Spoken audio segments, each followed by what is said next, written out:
Hello, so today this is a bit of a special video where we're going to basically do a live recording of a newly max-rarity deck. So this has actually been many years in the making. Originally it was meant to be a Harmony Loris deck, but anyone that's been following the game for some years now will notice that Loris, there isn't quite as much going on with it. I do have quite a lot of the Loris bits, so I probably could, with very little effort now with what I've picked up, probably finish the deck. But what has happened is it started off as me thinking it'd be funny if I just built the school deck. I think it's just a little bit of that kind of collector's thing in me, but I kind of just came out building Secure Me SP when this came out, the Academy Diva set, and then I started thinking it'd be really cool just for the record if someone could actually pull this off. So I basically tried, but it was a lot harder than it should have been, because what has happened is I started off from the top down. So I picked up the Olivias, I got the Lorises and things, but then I struggled to then find people who had the low grade cards. So I'm actually about to obtain a card, which is the one single card in Academy of Divas that I never managed to get, not even a single copy of, which is in this envelope that I'm going to open. And I've been able to get one Shizuku, but to be fair, there should be an opportunities where I should have had more Shizukus, but I ended up in the most bizarre circumstances. There's quite a few funny stories in how I didn't end up getting Shizukus when I should have been able to get Shizuku. And then there was I think the Perfect Guard I think was also quite hard to get at the time. I only ever got one copy of that as well. But I did get 3 Amelias. I had 3 Poporis, but I sold them off. And that was basically when the loop was being hyped up, of course. Sell them at the peak. I don't think those things will ever go up. I've still got a couple Liddies left. I got rid of the 3rd Liddy recently, but yeah, that's just some of the stuff in the set. Raindear, the critical trigger, got a reprint, but no one's really going to be playing that anymore. I think the 5k to soul crits for the specific grade 3s back in the Jira just aren't as popular as they used to be. So what's happened is over the years the theme has kind of changed. So Academy Divas, they had the school theme, and I was trying to go for that whole, like, the human sort of school thing, of course, because the SPs are basically human SPs. Whereas the normal versions are mermaids. But then the following year and the year after that, they kept changing the theme. So basically, the original intent and purpose of the kind of fun collection was is losing its meaning somewhat. So I didn't really manage to maintain my motivation over the years. I did kind of I sort of picked up a few of the WSPs back in the following year, but then kind of a bit more than any of the effort I actually ever put into it. But the following year after that, I was a little bit more interested again, because there was more of a focus on Loris as well, like the new grade 3. They had the SP packs, which was quite an appealing thing as well when they introduced that into the game.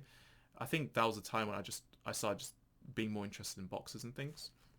And then although I'm not sure how much prismatic I got, but I remember getting like other G sets. Like I ended up getting more interested in buying Seal product at the time.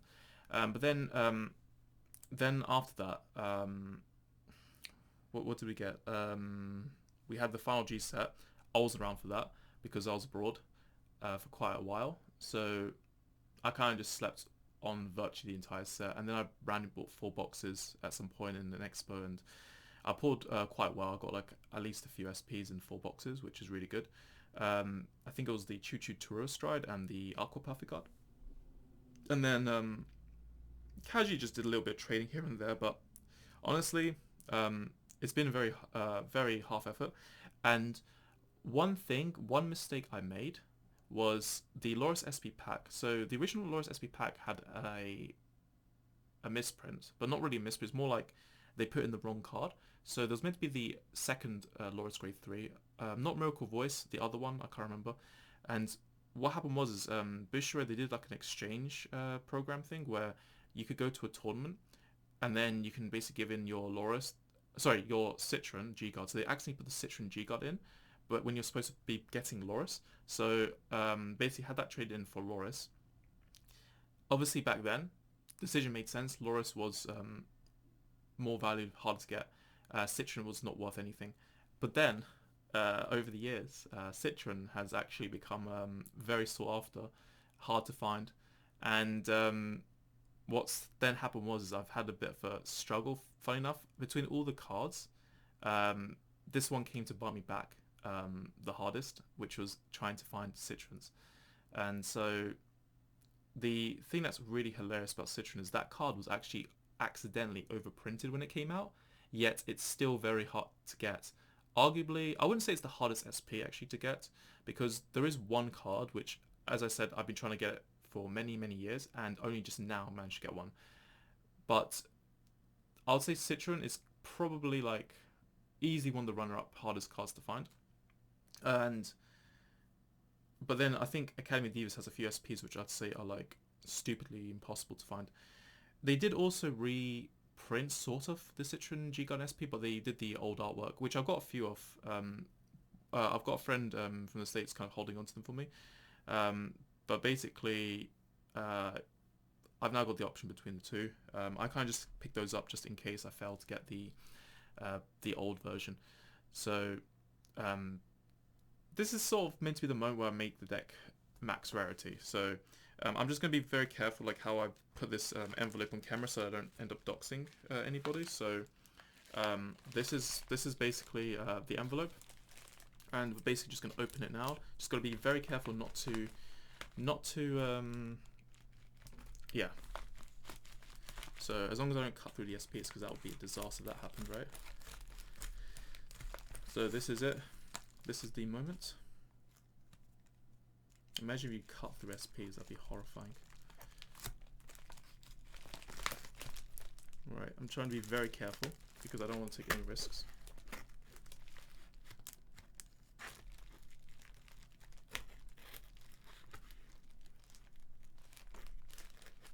Just gonna make sure I'm not cutting into anything there. So right now, we can pull some things out. I can feel the top loaders there. So we're just sliding these out. Let's get this camera now off, this envelope off camera, so I don't have to strain myself anymore. So here we go. Oh, we've got some Corin sleeves. So where do we begin? You know, it's probably easier to slide from the middle first.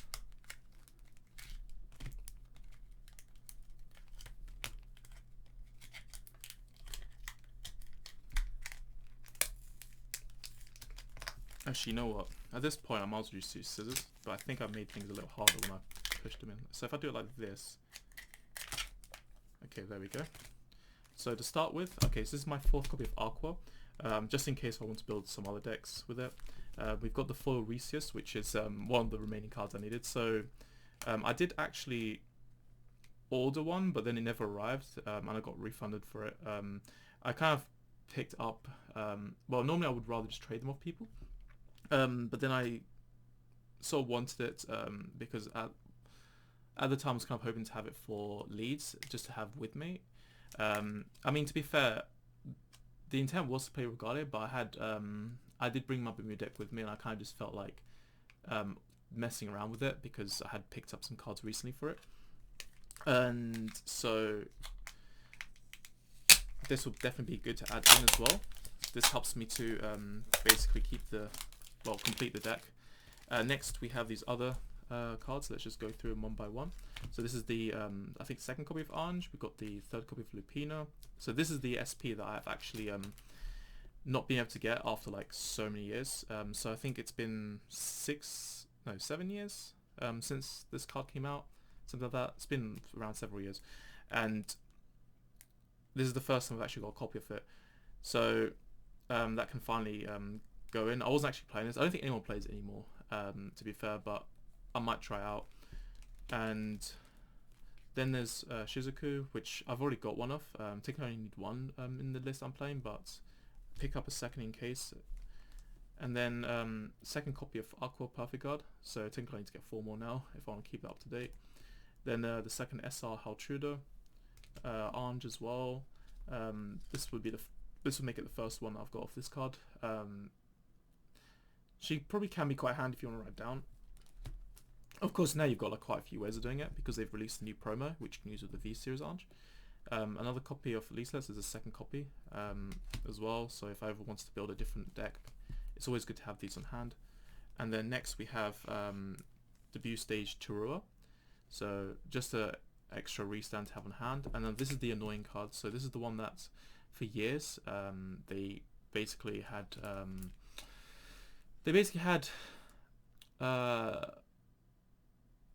like there's only like they were very easy to get, but then suddenly they were hard to get. So I finally got the second copy so that I can finish the deck, and then the fourth copy of Reindeer on top of the 3 that I pulled by chance, that kind of made me feel like building this deck suddenly, because this is sort of the main card of the deck anyway. This is the one of the cards you pay 4 copies of. So now this is the moment where we actually complete the deck and we make it now fully SP. So we'll just do it like live over here. So firstly, Hultruder. Let's make that into an SR to start with. So we'll get the SR copy out, and I think there might be some tape around this, so this will be a little bit awkward to do on camera, but I'll just pause this for now and then replay once I'm done. Right, so I've now opened them, I've taken all the cards out.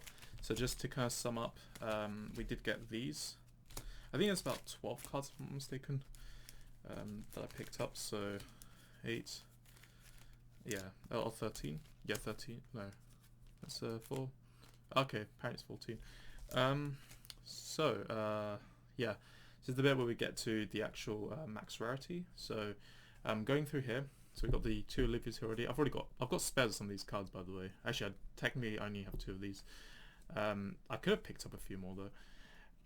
Then we've got the 1 SR Heltruder, so I've kind of been a bit slow on this one because it's a recent P-Clan collection card. I kind of just put this in the bottom of my priorities, but because I was finishing things off anyway with this, this was the kind of the point where it was more suitable for me to pick this up.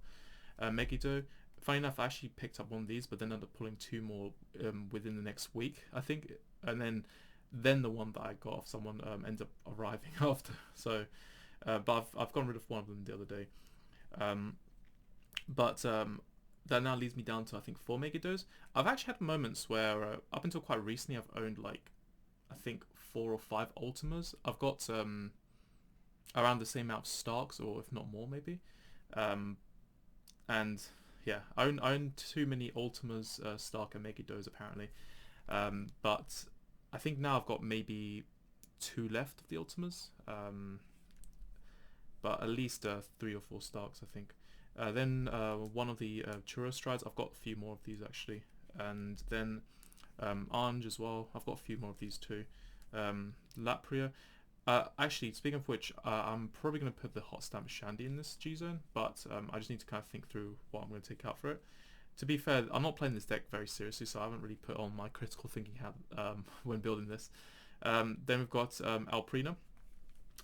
She's quite nice though, because you could bounce 2 cards like Q-Tires maybe and then just use his skills, but if you don't get Q-Tire, this card isn't really like as good, so I'm a bit indifferent about it obviously. I think because it's got no counterblast cost, that's kind of an appeal, but Shandy obviously has a counterblast cost, but Shandy's probably easier to just do something with in the worst case scenario.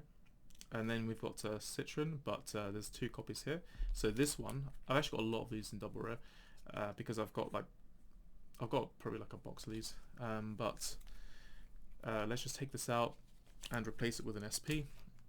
So this was the annoying one to get, to try and replace even, because I used to have one, got rid of it, and then years later decided to get it again at a bad time. So we got there. And then we just put this in.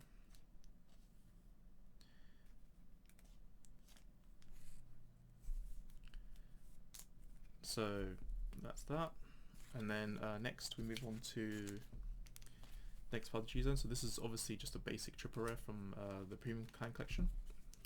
And then we've got Sandy. You can also play the Revival Collection reprint, which doesn't have the text box. I've got a box of those, so I could always change around, but I do like the foiling of the original version more.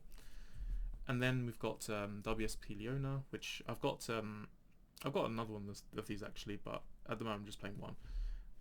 Oh, seems like I haven't ordered this properly, but yes, there is 2 of these G cards. And then we'll move on to the main deck. Alright, so onto the main deck now. So we've got the Rainbow Rare Aneska. We've got the... Actually, I think this is the first card I saw picked up when I started properly getting back into Reindeer deck, because obviously you've got to get like the main Rainbow card, but what I didn't really consider was that I'd actually end up needing this card, so this ended up being a little bit annoying. Then after the 2 Rainbow rares, obviously the Olivia, this is like an easy one to get. And then we've got the Reindeers, so this is the ones that I actually end up pulling in the cases. So I had like 3, but obviously the 4th isn't in SP, so we just got to fix it now. So we'll just take this out.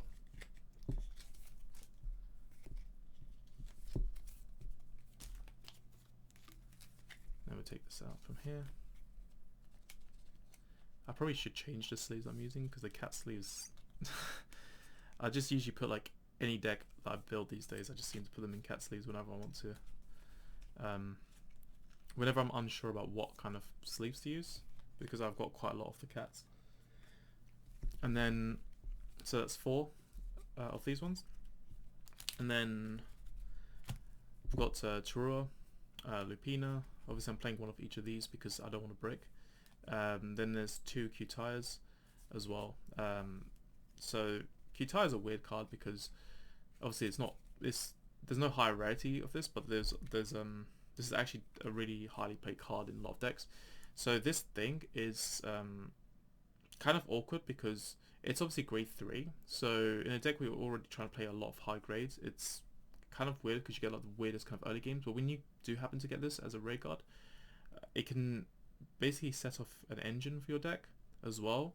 It's kind of controversial, I think, because I've actually seen a V Premium deck list that topped in one of the BCSs over the weekend, and basically that list wasn't using any Q-Tires, which was really interesting. I think it's because obviously Q-Tires are a bit of a luck-based card, but obviously if you don't draw into Q-Tire, and let's just say you see 2 of these when you're using Reindear skill, you can sort of whiff it basically. Same with cards like Aqua, which I'm not really sure about playing 2 of this as well.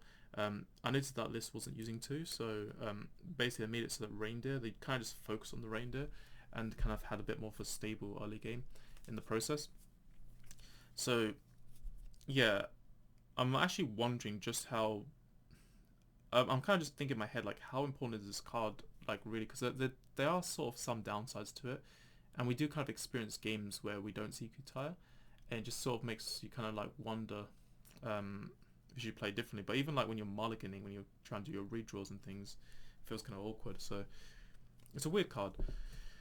And then moving on to the next thing, we've got 2 copies of Top Idol Aqua. So I might just cut one of these out actually right now, because I've not really been sure about playing 2 of these, because sometimes you can get Reindeer going off, and obviously you see like 2 Aquas, or maybe even Betty.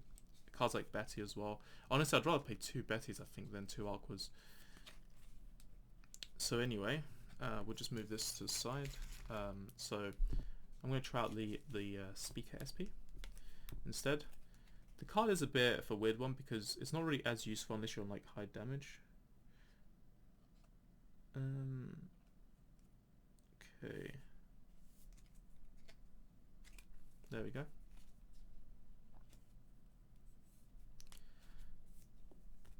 You can reuse things like Choo Choo Toro, but obviously you need to have the counter charging in the first place for the... Well, you need to have the counter blast in the first place for it to actually work. Then next we have Top Idol Aqua. So we've already done that to 1. Liselet as well, which we're not going to play a second copy of, but obviously if you play a different deck, you can play like more copies. Sandy. This is actually a really good target to add with Q-Tire if you want to add a G-Guard to hand. Then we've got Shiritsuyu. That's because we're playing Shizuka's the starter, so it makes sense to play this as well. This is actually a +1 when you place it too, as long as you don't soul boss Shizuka at some point, which can potentially happen actually. Klasina, this is actually one of the examples in which it could happen. One of the cards that soul blast in the deck. I think the main card that can make it happen is the grade 1 promo they released the other day. Klasina, there's the hot step. I actually have loads of this card because I went to quite a lot of Springfests, but then we also got, I think, yeah, we entered top 8 in like all the premium ones, so you end up with hot stamps if you go top 8. So in the process, I've just ended up owning like so many of this card. Then there's Sistico. I kind of like this card because you can return stuff to your deck.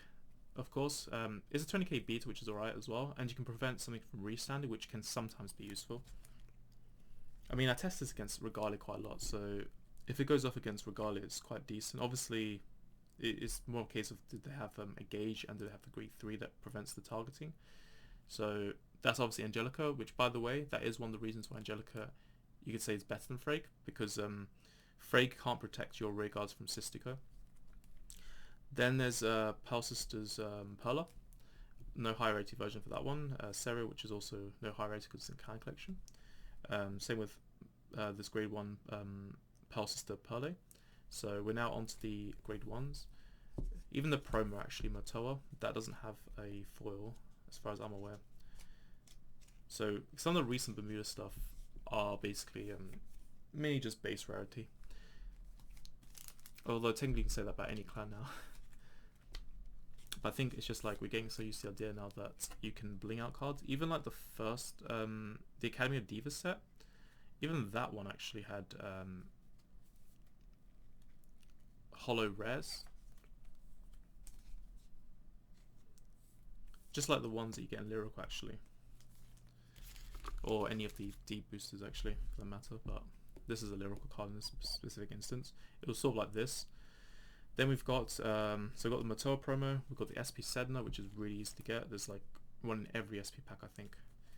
Then there's Radica, which, this is the Clan Collection reprint, so it's foiled up. Actually, the originals are common. Then there's SP Shizuku. This is actually not in perfect condition. The condition of this card is actually a bit, like, slight damage, from what I recall. Yeah, there's a little bit of damage here, so maybe I'll just trade this one for the other copy instead. Let's see. So, oh, it's here. So we'll take this one out. Hopefully this one isn't. Yeah, this one looks fine. Just scrub this bit off. There's a little bit of a dot here. Just need to peel it off. There we go. Alright, cool. So now what we do here is we'll just sleeve this in. So I've replaced my Shizuku. That's the other change, I guess, that's happening now besides just the rarity upgrades. And then move this to the side. Next we've got the WSPI now. Got this one quite recently actually. Quite a handy card because you can search out with Kitai and go into Alk. So it's definitely good for that because then you can enable Harmony automatically. This card is the reason why you can play Harmony stuff in non-Harmony based decks. Then there's Betty as well. This is the base rarity. There's no high rarity of this, but this is a really good common. Honestly, like I think I feel like if I'm going to play a 2-off, I'd rather play this, to be honest, as a 2-off. I think I like it more than Aqua, personally. It just does so much when you get it. Then we've got the Miracle Twin Tail Wiz, because it's nice to have extra harmonies, obviously, as well. It's also a normal unit, so you can search it out as well. And same with Aqua. This can soul charge as well with PG, but if you have, like, I think 3 Sentinels on drop, if I'm not mistaken. No, 2. If you have 2 Sentinels on drop when you use this, you can basically protect all your rear guards. And then we've got 1 copy of Finessa, and then there's the holo rare version of Akari. So there's actually a single rare, and there's also the holo version as well you can get. And then onto the triggers, we have basically the well, it's not really in order, so we've got the over trigger. Now technically the one thing I could do to change this, if I want to make it true max rarity, is I could try and get the hot stamp over trigger maybe and just replace it over this. I think this one looks better though because there's no text boxes and things, and the text is gold, and it's got clamp illustration as well. It's more interesting. And then there's hot stamp crits, yep, from the first premium collection. There's not really anything else that's really that shiny though in the trigger lineup. Then we get to Shizuku, which is in I think every SP pack as well. So that's the main starter. This is the best starter because of the name, since you can use it with Shiratsuyu. And that's more or less it, but oh, have I... Hold on, something doesn't seem quite right. Did I not put in the Heltruda early in my G-Zone? Ah! Apparently it's not in my G-Zone. So, what am I running right now? It's 4, 5, 1, 2, 3, 4, 5, 3... Ah, I might have taken something out. I feel like... Yeah, I must have misplaced my Heltruda or something. Or did I could have sworn I had it out with me earlier. So I guess I'll just quickly go look for that. Oh wait, it was here the whole time. So yeah, I accidentally moved this here. Basically, the last card. So this is the moment where we actually make it max rarity with the latest card.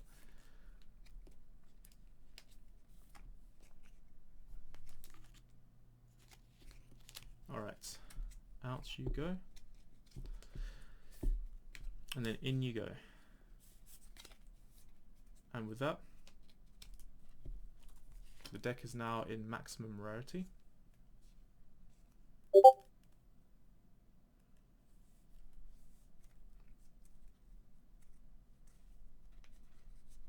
Okay, we've done it. So this is it. This is the max rarity Raindear deck. Now, the only thing you can debate on is the overtrigger and getting the hot stamp version. Otherwise, yeah, this is about as, I think, as max as you can go. You could probably argue that Lupina is technically not in max rarity because there is a version of this where it's got the kind of fish language texting, which I don't really like it. I don't really want to use something that's illegible, like that I can't read. So yeah, I'd rather get one that I can actually read. So that's kind of it then. That's the deck complete. So yeah, just kind of a fun, kind of different video to usual. But on that, if you want to see like some deck profiles or even like more OTT or gens content, because that's sort of the main thing anyway, then subscribe down below, and I'll see you guys later. Goodbye.